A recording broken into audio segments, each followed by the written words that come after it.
Welcome back, students. A very good morning. I am Dr. Amima Shoaib, Assistant Professor, Axis Institute of Planning and Management. Today I'll be continuing with the previous topic in which I discussed about the formulation of business research problem, and today I'll be continuing about the same and the extension of that particular topic. By now we are very clear कि what business research problem exactly addresses, as in the research questions, research objectives, the purpose, and why we actually move ahead while doing any kind of research, right? By now it should be clear that why a problem addresses and why and what are the various research questions that we usually take care while framing the research problem. For instance, when we cater to why is the purpose of the study, हम क्यों करना चाह रहे हैं particular research. फिर आता है research question जिसमें आता है व्हाट, हम क्या करना चाह रहे हैं, ऑफ द रिसर्च प्रॉब्लम. ये सब चीज़ें हमने पिछली बार पढ़ी हैं अपने प्रीवियस सेशन में, जिसमें formulation of business research problem जब हम करते हैं. इसके अलावा जब हम बात करते हैं रिसर्च प्रॉब्लम की, तो हम किस तरीके से उस क्राइटेरिया, क्या 3 क्राइटेरिया फॉलो करते हैं जिससे हम असेस कर पाएँ कि what exactly the research problem is, as in is the result problem relevant, feasible and interesting or not. Why? जब तक रिसर्च प्रॉब्लम रेलिवेंट नहीं होगी, रेलिवेंसी नहीं होगी उसकी स्टडी से रिलेटेड, तो there is no point of conducting a research. Then feasibility plays very important role. हम कोई भी रिसर्च करने जा रहे हैं, हम कोई भी रिसर्च प्रॉब्लम कर रहे हैं, और अगर वो स्टडी फीजिबल नहीं है, it's not solving the purpose of our problem, it's not even helping us in the decision making, managerial decision making or business decision making. It is not going to solve the problem. It is useless for doing such kind of research. Then comes the interesting part. Yes, अगर बहुत ज़्यादा monotonous होगा, बहुत ज़्यादा interesting नहीं होगा, बहुत ज़्यादा boring होगा, as a researcher you would not find or you would not take lot of keen interest while doing that. So these 3 factors needs to be taken into consideration while doing research. A problem statement is relevant and meaningful from 2 perspective होते हैं, that is from the academic perspective as well as from the managerial perspective. Obvious बात है, जब हम research करने चल रहे हैं तो रिसर्च जो है academic perspective भी होना चाहिए रिसर्च का, और managerial perspective भी होना चाहिए जब हम business research methods की बात कर रहे हैं.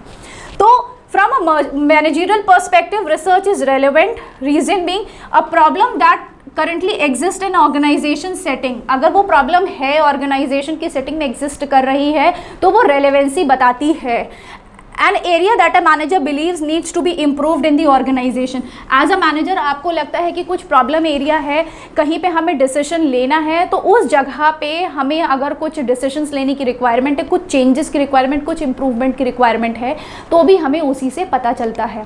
Then coming to from an academic perspective, relevancy की बात करें, nothing is known about the topic. कोई नया टॉपिक आ जाता है फॉर इंस्टेंस हमारे सामने, जिसके ऊपर बहुत ज़्यादा रिसर्च नहीं हुई होती है, कम होती है, but we are not aware of it. बहुत से ऐसे कॉन्सेप्ट्स हैं, जैसे मार्केटिंग के कॉन्सेप्ट्स हो गए, ऑर्गेनाइजेशन बिहेवियर के कॉन्सेप्ट्स हो गए, related to behaviour, related to strategies, बहुत से ऐसे कॉन्सेप्ट्स हैं we are still not aware of. और जैसे जैसे डेवलपमेंट आ रहा है इंडस्ट्री में, बिजनेस में, वैसे वैसे बहुत सी चीज़ें डेवलप हो रही हैं, तो we need to focus on those research problems. So much is not known, but the knowledge is scattered and not integrated. एक चीज़ ये भी होती है, इन्फॉर्मेशन हमें पता है बट बहुत ज़्यादा फैली हुई है, इंटीग्रेटेड नहीं, कंबाइन नहीं है, तो हम उसको बहुत ज़्यादा यूज़फुल तरीके से यूज़ नहीं कर पा रहे हैं. For instance I would like to quote about, अब जैसे आज की डेट में एनालिटिक्स की सिचुएशन आ गई है, कैसे एनालिटिक्स यूज़ किया जा रहा है बिजनेस डिसीजन मेकिंग में. Then come much research on the topic is available but the results are partly contradictory. Results available हैं बट वो कॉन्ट्रडिक्ट कर रहे हैं. देयर मे बी रीज़न कि हो सकता है उस वक्त जिस वक्त ये रिसर्च की गई हो वो सैम्पल पॉपुलेशन ना सही रहा हो, या जिस तरीके से हमने रिसर्च डिज़ाइन यूज़ करी है वो करेक्ट ना हो. तो ये सारी रेलेवेंसी एस्पेक्ट बहुत इंपॉर्टेंट होता है.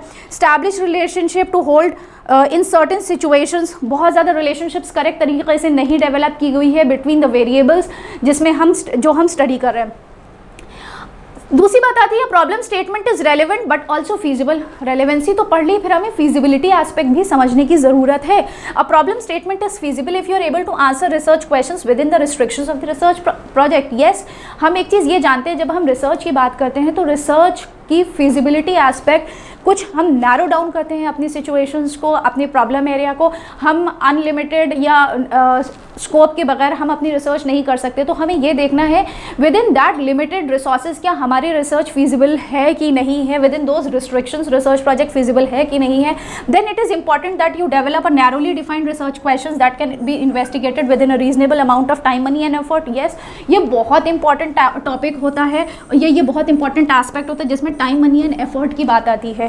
क्योंकि जब रिसर्च के हम स्कोप को नैरो डाउन कर रहे हैं तो नैरो डाउन करने में हम उन ऑब्जेक्टिव्स को केटर करेंगे, उन प्रॉब्लम्स को केटर करेंगे, उस पर्टिकुलर स्कोप में आकर के करेंगे, क्योंकि बहुत इंपॉर्टेंट फैक्टर्स होते हैं टाइम, मनी एंड एफर्ट्स।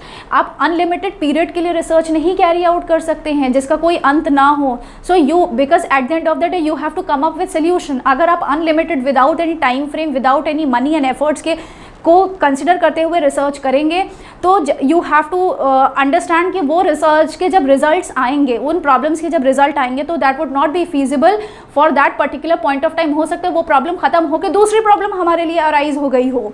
फिर for instance of problem statement, how do consumers behave is to for generated to investigate. यहाँ पे अब हमने ये चीज़ बहुत क्लियर नहीं की है कि हाउ डू कंज्यूमर्स बिहेव, अगर कंज्यूमर्स ढंग से किस तरीके से रिस्पॉन्स कर रहे हैं, नहीं कर रहे हैं, किस पर्टिकुलर टाइम में कर रहे हैं, किस पर्टिकुलर सिनेरियो में करें, तो we have to consider that also.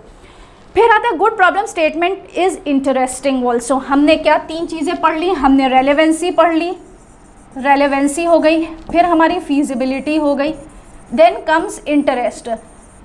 Interest होना बहुत ज़रूरी है क्योंकि रिसर्च टाइम कंज्यूमिंग प्रोसेस है, it requires lot of efforts. आपका मेंटल एफर्ट्स बहुत ज़्यादा रिक्वायर्ड होता है उसमें, because you have to analyze the problem, you have to come up with various solutions, then the final research. It is therefore vital that you are genuinely interested in the problem statement that you are trying to answer. अगर आप interest develop नहीं कर पाते हैं, आपका interest नहीं होता है, तो हो सकता है कि आप बहुत होल हार्टेडली काम ना कर रहे हों, आप बहुत ज़्यादा डेडिकेशन के साथ काम ना कर रहे हों, क्योंकि उसमें आपका इंटरेस्ट नहीं, just for the sake of doing the task आप उस रिसर्च प्रॉब्लम का सोल्यूशन लेकर आ रहे हैं। तो हो सकता है कुछ रिजल्ट्स बायस्ड हों। Yes, there can be a process जहाँ पे रिजल्ट बायस हो सकते हैं। Now let us understand what are well defined research questions। जब हमने पिछले ही सेशन में बात करी थी कि रिसर्च क्वेश्चंस की बात होती है, कि रिसर्च ऑब्जेक्टिव्स की बात होती है, तो वेल डिफाइंड रिसर्च क्वेश्चंस की कैटेगरीज में क्या क्या चीज़ें आती हैं, हम क्या चीज़ें कंसिडर करते हैं। Let us understand there few examples that you need to understand. How has the new packaging affected the sales of the product. हमें ये रिसर्च क्वेश्चंस के आंसर्स देने होते हैं कि जो नई तरीके की पैकिंग है, इंडस्ट्री के पर्सपेक्टिव से हम यहाँ पे समझ रहे हैं, जो नई तरीके की पैकिंग है वो कैसे सेल ऑफ द प्रोडक्ट के ऊपर अफेक्ट कर रही है। Has the new advertising message resulted in enhanced recall. Yes, हम नया मैसेज लेकर आ रहे हैं, नए एडवर्टाइजिंग मैसेज लेकर नई तरीके से प्रोडक्ट को प्रमोट करना चाह रहे हैं। क्या उस तरीके से हमारे कस्टमर्स रिकॉल हो पा रहे हैं, कस्टमर्स हमारे वापस आ पा रहे हैं कि नहीं आ पा रहे हैं। Are the customers trying to understand what is being sold out. Then how do price and quality rate on consumers evaluation of products। तो ये बहुत इंपॉर्टेंट होता है कि प्राइस एंड क्वालिटी किस तरीके से उसको जज किया जाता है, ये सारे questions. Then is the effect of participative budgeting performance moderated by control system. ये एक फाइनेंस से रिलेटेड है कि जो पार्टिसिपेटिव सिचुएशंस हैं बजट के ऊपर, क्या वो हमें हर तरीके से प्रॉब्लम का सोल्यूशन दे रही हैं कि नहीं दे रही हैं। Then coming to basic types of research questions, depending on the type of study that is exploratory, descriptive and causal. हम यहाँ पर ये देखेंगे जब एक्सप्लोरेटरी स्टडी है तो किस टाइप के क्वेश्चंस, किस तरीके से हम आगे बढ़ते हैं, डिस्क्रिप्टिव है तो हम किस तरीके से आगे बढ़ते हैं, कॉजल है तो हम किस तरीके से आगे बढ़ते हैं। This needs to be considered and understood from all the perspective. Exploratory research questions, हम जानते हैं एक्सप्लोरेटरी रिसर्च का मतलब क्या होता है। When we are trying to understand, we are trying to explore, when less of information is available about the research, तो not much known is known about the particular phenomena।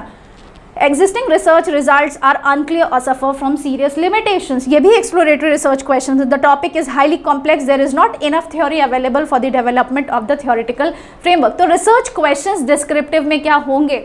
यहाँ पे objective जो होता है descriptive का, to obtain that describes the topic of interest. Obtain वो data, वो information हमको निकालनी है जो टॉपिक ऑफ इंटरेस्ट है या रिसर्च प्रॉब्लम है उसको डिस्क्राइब कर रहा हो. For instance, let us look at this example. If you want to know the percent of population that likes Coca Cola better than Pepsi, यहाँ पे हम एक्सप्लोर करना चाह रहे हैं उस पॉपुलेशन परसेंटेज को जो कि प्रेफरेंस देती है या लाइकनेस है उसकी Coca Cola as compare to Pepsi. In a double blind test and we are interested in describing the consumer's taste and preferences. हमने डबल ब्लाइंड टेस्ट लिया है और हम उस चीज़ को देखना चाह रहे हैं कि कंज्यूमर्स की लाइकनेस क्या है for Pepsi over Coca Cola और कोका कोला ओवर पेप्सी. तो अगर हम इसको पढ़ें तो descriptive studies are often design to collect data that describes the characteristic of the population. Yes students, you need to understand this कि हम एक चीज़ का ध्यान रखते हैं, जो डिस्क्रिप्टिव स्टडी होती है वो क्या करती है, वो हमको पॉपुलेशन के बारे में इंफॉर्मेशन देती है, डिस्क्रिप्शन देती है. This is what exactly descriptive study is. Then coming to causal research question. Causal research question is to test whether or not variable causes another variable. Cause and effect. Causal. One variable causes another variable to change. यहाँ पे variable variation आ रहा है, changes of one to another, right? In a causal study, the researcher is interested in delineating one or more factors that are causing the problem. हम वो identify करते हैं, जैसे कि हम एग्जाम्पल देते हैं what is the effect of reward system on productivity. Reward system का प्रोडक्टिविटी पे क्या असर है. ये एक वेरिएबल हो गया रिवॉर्ड सिस्टम, दूसरा क्या हो गया हमारा प्रोडक्टिविटी हो गया. How does perceived value affects consumer purchase intention.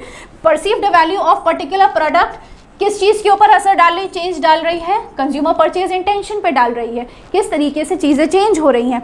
The intention here of the researcher conducting causal study is to state variable X causes variable Y to change. किस तरीके से एक की वजह से दूसरे में चेंज आ रहा है. In order to establish a causal relationship all the 4 conditions should be met. जब हम कॉजल रिलेशनशिप के ऊपर स्टडी कर रहे होते हैं, रिसर्च क्वेश्चंस की बात कर रहे होते हैं, तो ये 4 कंडीशंस मिलनी चाहिए. The independent and independent variable should very. जो ये एस्पेक्ट है डिपेंडेंट और इंडिपेंडेंट वेरिएबल का, ये क्या होते हैं, ये हम आगे नेक्स्ट सेशंस में अपने वीडियोज़ में लेकर के आएंगे, जिसमें हम प्रॉपर आपको डिस्क्रिप्शन बताएंगे with examples what are dependent variable, what are independent variable. तो इसमें अभी हमें ये बताना how they should covary. The independent variable presumed should precede the dependent variable. No other factor should be possible cause of change in the dependent variable. Basically, I have tried to explain over here 3 factors. तो हम यहाँ पे 3 ही देख के चलते हैं. ये majority of the factors हैं जिसको हम consider करते हैं while understanding research problem. Thank you so much class for this session that is on formulation of business research problem. I hope you like the video. Stay tuned for more such sessions. Please do not forget to like and subscribe. Thank you.